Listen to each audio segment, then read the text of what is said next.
ensuite une vidéo sur méthode de regroupement. J'ai pas mis de S parce qu'il y en a qu'une seule, mais c'est une méthode qui est assez utilisée.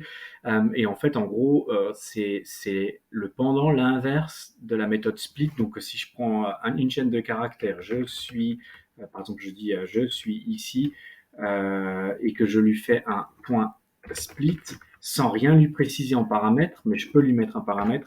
De base, il va splitter mon texte sur espace et donc il va me créer une liste avec 3 éléments. Élément je, élément suis, élément ici, on va voir, il va le faire. Voilà. Et en gros, si maintenant ça, je dis que c'est une, je la prends maintenant ça, et je veux faire l'inverse, c'est-à-dire revenir sur une phrase je suis, et ben en fait, j'ai une méthode et elle s'appelle join. Et en fait, qu'est-ce que je fais? Je lui dis sur quoi comment je veux faire le regroupement de tout ça.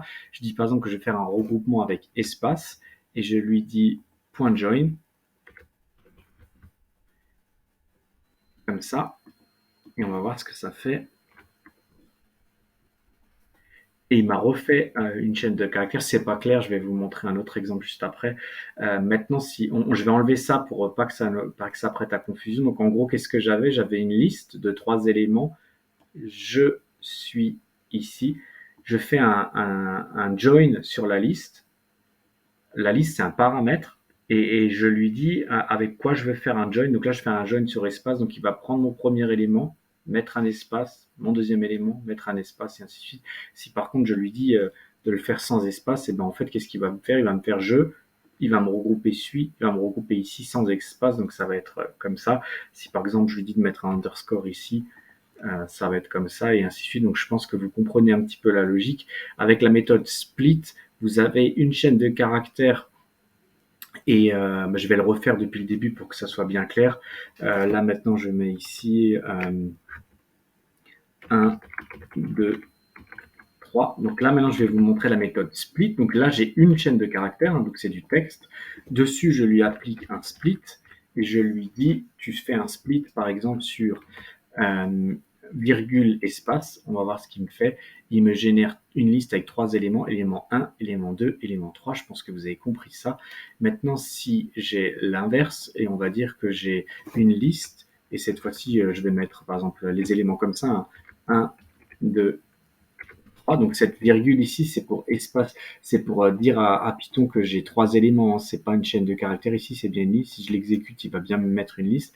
Si maintenant, avec ça, je veux faire une chaîne de caractères et je veux dire que je veux séparer tous mes numéros avec un tiret, et ben je lui dis tiret comme ça, point join, et je l'exécute. Euh, Infant, qu'est-ce qu'il me dit? Ah oui, pardon, oui, il peut pas faire un join maintenant comme ça. Pourquoi? Parce que ici c'est un int, ça c'est un int et c'est un int. Il peut le faire uniquement dans une liste avec des chaînes de caractères. Donc je vais modifier légèrement ça. Je vais les mettre avec des guillemets. Comme ça, comme ça, il va comprendre que cette fois-ci on est bien sur une chaîne de caractères. Évidemment que ça ne fonctionne que sur chaîne de caractères. Donc maintenant je vais faire ça, là ça va marcher. Donc je lui ai dit de rejoindre mes 3 éléments. J'en ai mis 3, mais j'aurais pu en mettre plus, hein, vous avez compris l'idée, hein. Donc voilà, si je fais ça, et puis je peux les appeler comme je veux, hein. Ici je peux l'appeler dernier, et puis voilà. Et donc là, il me les a mis comme ça. Je pourrais décider avec un point-virgule. Vous avez compris l'idée, ça fonctionne assez simplement. En général, ce que vous allez faire, si c'est du texte et que vous voulez générer une phrase, vous allez mettre soit des virgules, soit des espaces. C'est plutôt des caractères comme ça que vous allez utiliser. Donc voilà, avec un espace, vous mettez juste un espace comme ça et ça va le faire. Voilà, donc on arrive presque au bout. Donc il y a eu un paquet de méthodes que je vous ai montré, mais parce que pour le texte sous Python, il y a beaucoup de choses qu'on peut faire. Là, il reste ça, mais c'est des choses qui sont peut-être format qui est intéressant, mais sinon le reste, c'est des choses qui sont très peu, voire quasiment jamais utilisées.